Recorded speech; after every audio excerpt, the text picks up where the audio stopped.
औज़ुबिल्लाहिमिनश्शैतानिर्रजीम बिस्मिल्लाहिर्रहमानिर्रहीम। आप जानते हैं दुआ क्या है? दुआ कोई लंबा किताबी अमल नहीं है। दुआ तो वो बात है जो माँ अपने दिल में अपने बच्चों के लिए मांगती है।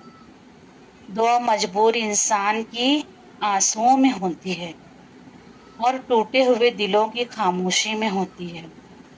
दुआ दिल की ज़ुबान होती है। बेशक अल्लाह ताला दिल की कैफियत को सुनता है और दुआ कबूल करता है।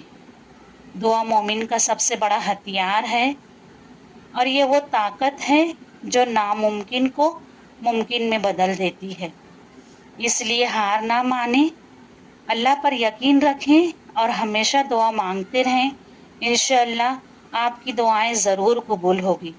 वीडियो अगर पसंद आए तो लाइक करें, शेयर करें, सब्सक्राइब करें। Thank you.